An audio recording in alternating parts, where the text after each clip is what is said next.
Oh, hello. Now is the winter of our rising fuel prices. Yeah, cold, isn't it, eh? Anyway, today we will speak of a legend, a man who lies asleep, but will awaken when we need him most. Yes, Nigel Farage gave an interview to the Daily Express over the weekend, which has been widely reported in the press. Not that he gets widely reported in the press. He doesn't have a voice at all. And it must have, I don't know, it must have taken at least 15 minutes to cough this up. I'm going to not go through all of it, but I just want to pick out some important points where he's not telling the truth, simply. So anyway, he says the migration crisis, the looming health crisis, and the cost of living, these three issues trump everything. Okay, fine. Now, let's move on. Already we're being told if you want a hype operation, drive 400 miles. An NHS that simply can't cope. Nobody dares own up to it. You mean apart from all the articles and newspapers saying that the NHS can't cope and have been doing so daily for the past year and a half, including the Daily Express where you're having this interview? Nobody dares own up to it. And you notice there that there's no meaning, there's no mention of COVID there. It's a non-issue. It's simply the NHS can't cope. Right. The next bit is brilliant. Well, yeah, this is brilliant. Inflation is a disease of money caused by government. This government is borrowing and borrowing. Even a Conservative budget foresees a deficit of 100 billion next year. Addiction to QE, asset pumping, the rich getting disproportionately richer. Nobody in Westminster seems to get it. Yeah. Yeah, thanks, Nigel, for the economics lesson there. Inflation is not a disease of money caused by government. Okay, governments don't cause inflation. Inflation is inherent in the system, and anybody with a modicum of understanding of economics would understand that. It can be exacerbated by government, I grant you. But, you will always get this. People that immediately reach for, we owe ourselves £9.50 into the future, and therefore we can't do anything. It's a bit of a get out of jail free card. I mean, and then you do a kind of populist thing saying, isn't it awful that rich people are very rich? Yeah, well, I don't see you proposing anything about that at all, actually. Right, okay, and here we come to the corker. This is the wonderful. See if you can spot the contradiction one. He added, you can put 20,000 police on the beaches in France, but if the pull factors remain as strong here, namely a 4-star accommodation, 3 square meals a day, healthcare, dental care, spending money, and the massive illegal economy that thrives in Britain with slave conditions. Although nobody dares to want to talk about whether it's in Leicester or wherever it is. Yes. So one of the huge pulls to this country is coming to work here with slave conditions. I think it's a slight variation on the they come over here and don't do any work but steal our jobs one. You can't have both, mate. Can you? Yeah? Yes, I don't know what the pull factor of slave conditions would be. I don't know, maybe better whips than in France. Utter bunkum. Anyway, let's move on from that. They didn't even ask me for a briefing after I met President Trump. They're not interested in the national interest, just the party interest. Yes, talking about the Conservatives.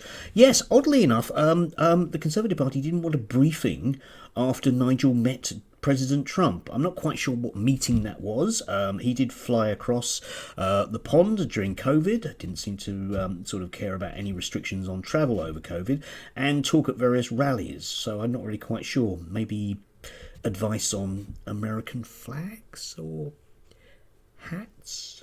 Yes. He believes that the Prime Minister and the Conservatives only paid lip service to the issue during the Brexit referendum and 2019 general election to get votes, branding their concern utterly insincere. Yeah, that's about migration.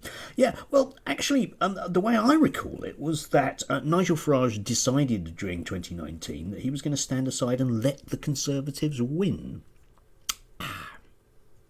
Think about that one. Yeah, memories are made of this, all that stuff.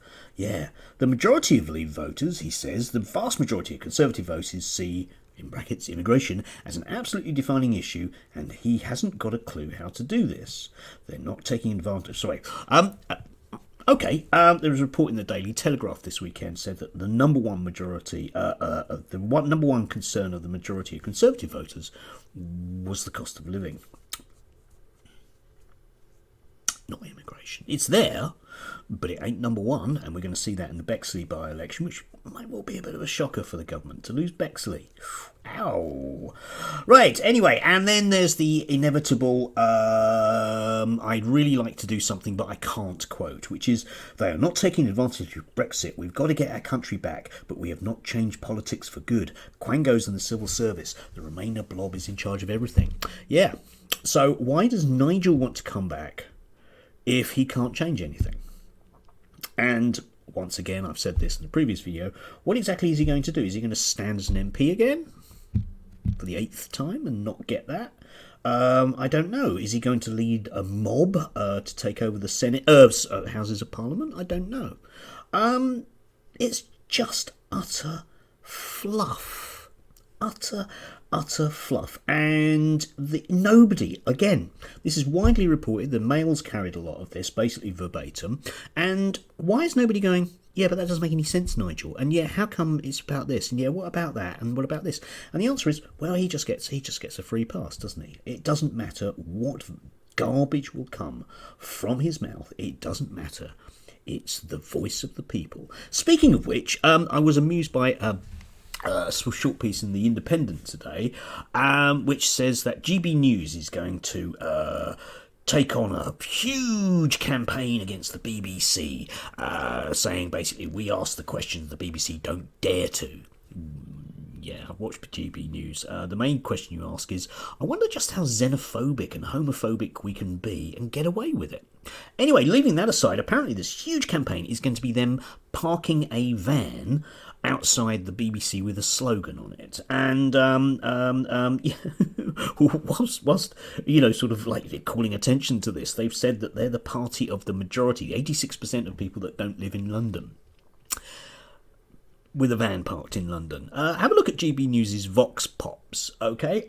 You will always see a tube station in the background, and unless the Northern Line has extended to Manchester, I think they're a bit London-centric. They're always supposed to be reporting from elsewhere in the UK.